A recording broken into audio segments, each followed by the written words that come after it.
Hey guys, what's up and welcome to a new Tesla update video. So today, as per usual, let's go over Tesla, let's go over the market, let's talk about what we can expect moving into the rest of the week. Tomorrow is potentially a big day with, of course, the potential rate cut decision. And J Powell, as usual. Apparently, if I'm not mistaken, could be his last time tomorrow. I think he's getting replaced pretty much by next FOMC and whatnot. So let's see. Could be a big day tomorrow. But all that being said, if you enjoyed, don't forget to hit that like button. This is not financial advice. I'm not a financial advisor. And of course, if you enjoy my technical analysis, updates, etc., well, again, I do have that private YouTube membership where, again, update all my members every single day as the market's open and trading throughout the entire trading day. So definitely check that out. That link is down below. Click this link right down here, and you get access to the page to join if you so wish. Which again, for $3 a month includes all my Tesla updates, right?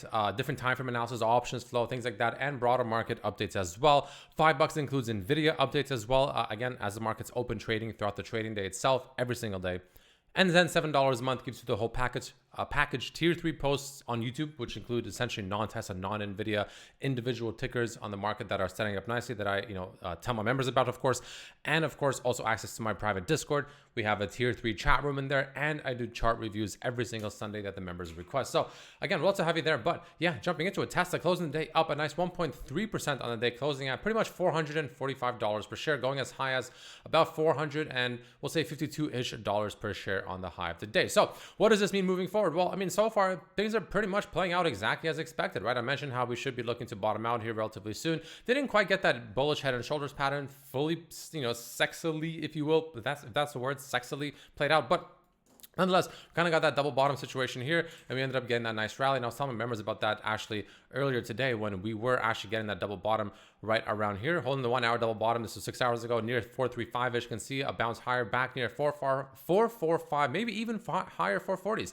But ultimately, I'm still watching this to form a bull flag, meaning I would still expect a rejection up there for one more low near the 430s region. So with that being said, yeah, that's kind of how we're so far seeing. We saw that nice little pump up there, came up right into my upper end of the spectrum over there, which again, take the Fibonacci's from down here to up there. You can see we came in right in between the 618 Fibonacci up to even as high as closer to the green Fibonacci's. But nonetheless, so far got that rejection. Could see a small little bounce, but ultimately, I do expect Tesla to go a little bit lower from here. Now, this is where, in my opinion, things start getting a little more interesting in terms of what we're actually developing on Tesla stock as a whole. So I had this sort of, rough outline over here. You can see with the blue lines, kind of that, rough bull flaggy setup I'm looking for on Tesla stock. And interesting enough, this blue line, which I just kind of drew sort of randomly, was actually the rejection points pretty nicely. So sometimes that's just kind of how the cookie crumbles. But there's two things I'm looking for, right?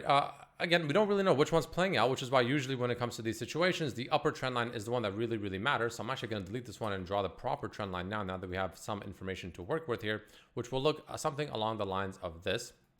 But ultimately, what we care about is this upper trend line breaking. Now, there's two ways this can play out, in my opinion, from the bullish perspective. One of which is, of course, we're setting up something that looks like this, which essentially is going to be just a bullish pennant, which can still bring Tesla down to about 440-ish on this touch point down here. But that would set a higher low, lower highs as we tighten up here, get ready for FOMC, and then explode higher or lower, technically speaking, though it does favor a higher move, in my opinion. But that's kind of that perspective that you can, watch for moving forward on that sense. Or if we are indeed setting up what looks to be instead kind of like a bull flaggy type scenario, that's going to look something, again, this is just a rough picture, keep in mind, or you can just take this bad boy here, kind of duplicate it, and it looks something like this. This is just a rough depiction. But if we get a sharper move to the downside quicker, yeah, we could instead actually be forming what looks to be a bull flag instead, come back down to, about the 430s, down to about 420, but somewhere around this region, right around here, and then we head higher from there on a bull flag. Again, I don't know which one's playing out. You just simply do not know until we get more information. But what we do know is the fact that, well, as long as this trend line remains the resistance, we continue making our way slowly down. But once this trend line snaps right here, this is when the move to the upside once again should commence on Tesla stock, because like I said, to me, all I'm seeing right now is still Tesla off of these lows down here, making now a bullish pattern, whether it's a pennant or a flag. It doesn't really matter to me too much.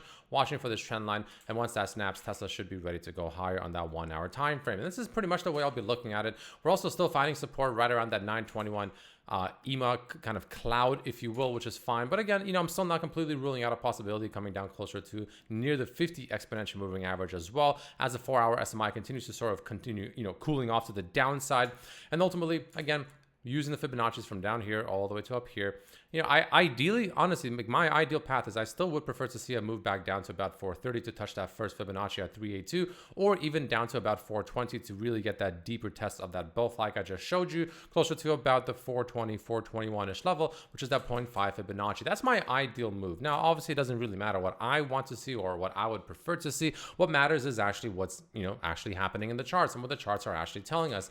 But I am pretty confident that it'll be either this sort of bull pennant or this sort of bullish flag. So continue watching that moving into the days to come and potentially even the rest of this week as this continues to develop, especially on, what could be a bit more of a volatile next couple of days, or at least second half of tomorrow into potentially Thursday, as again, we get the potential rate cut decision, we get the FOMC, or I guess the Fed press, if you will, for, with Jay Powell, he usually does this, his speech, if you will, into Q&A, 2:30 p.m. Eastern Standard Time. And then again, we could be getting news that Jay Powell is officially stepping down tomorrow, and we're getting the new chair of the Fed essentially coming in as well that Trump is appointing. So, there could be some drama tomorrow. You never really know, right? And, that's kind of the way I'll be looking at things overall moving forward on Tesla stock. So the market could get a bit of a hissy fits as, it gets a little bit chaotic tomorrow and / Thursday. But as long as nothing completely unusual and crazy happens, I do still expect it to ultimately resolve higher. Now, that brings me into, what does that bring me into? Let's go into the weekly really quickly on Tesla stock. Still holding pretty decently, right? We still have, of course, the weekly SMI holding really strongly, right? It's still nicely into the green zone, which is what you want to be seeing from a bullish perspective. So all things are still looking pretty decent on the weekly time frame. We are obviously still kind of near this major resistance point that we, have been obviously having issues breaking above convincingly. So if Tesla stock can really get back above this region and then start, essentially making candles that look something like this instead, right? With wicks at the bottom of the candle instead of the top like this, showing that this area is now being turned into support. That would be a good sign and obviously a very bullish development. But, at the moment we are technically still dealing with some resistance coming up around here, sort of, as we start approaching into the 460s, the 470s, right? That is still some level of resistance, maybe even the 480s. That is going to be a level to continue breaking and ideally starting to close weekly candles above and then turning this region back down here into support. That is the ideal scenario, but again, one step at a time. But overall, the setup still looks pretty decent to me, in my opinion. I don't see any major red flags. Again, a red flag to me, personally speaking, would be if Tesla starts losing about $410 per share, because then we start losing key Fibonacci levels. We start losing key supports. Once again, that should not be lost if Tesla is indeed entering a bullish situation here. And then we also lose, or I guess risk losing this sort of rising channel that we are in as well, which again, if we start losing this rising channel, that's when I think Tesla will get a pretty substantial drop off, most likely pretty quickly as well, back down to about the 360-ish region. So watch for this rising channel as well. Above, still bullish. Below, probably nowhere near as bullish anymore, and in fact arguably enters a short to medium term bearishness instead. So that's the way I'll be looking at it. In terms of the broader market on SPY, how are things looking? SPY, closing the day in this slight red over here, you can see, it's like a little bit iffy, right? Still trying to turn this region back down here into support around 683 or lower, but now it's arguably turning this sort of upper region in the mid 680s into resistance. So, a little bit of indecision coming out over here. So, again, if the market has a bit of a hissy fit going into the next couple of days, related to Jay Powell and, the Fed and, all that good stuff, unless things get very intense, if you will, I still view any pullbacks from here to be very bullish, right? As long as we come back down to the 21 EMA roughly, come back down to about the 677-ish mark or so, maybe come back down to retest this region around 675, the kind of trend line breakout, whichever. I still view it as the overall pretty bullish, honestly, right? The 4-hour SMI is now cooling off, right? Usually when the 4-hour SMI gets down to the bottom region here on the broader indexes, SPY and the Qs, usually a pretty good sign, unless we're in a bear market, which again, most of the time we're not. Usually is a good sign as well to, not financial advice, of course, but, nibble on some longs, right?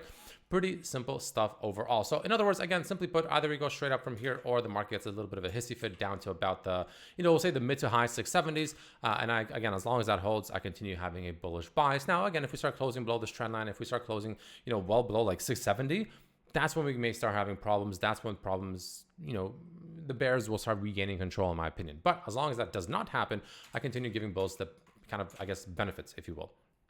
Pretty much the same thing on SPY, or on the Qs rather, obviously finding some potential rejection around here. Could get a small little drop as well, back down to, again, worst case scenario, in my opinion, 612, but really could also potentially stop somewhere around the 617-ish region. And I think one of these levels will most likely continue us higher, if not right away. Again, I view pretty much every path in the market to essentially resolve higher unless we start losing key levels. On the Qs, that would be essentially pretty much below 607, 608 or lower or worse, right? That's when I would start having problems potentially. But as long as we're above that, I think the market still looks pretty bullish overall. Yeah, pretty simply put, guys, that's pretty much all I see on the broader market and Tesla stock. It's, pretty simple day today, nothing too crazy. Overall, options flow on Tesla stock, definitely more bullish than bearish towards the end of the day, getting a little bit more mixed reception, as you can see here. So not really leaning one way or the other at the very moment as we await, again, what could be a bit more of a volatile next couple of days or so. Either way, thanks for watching. See you tomorrow. Peace.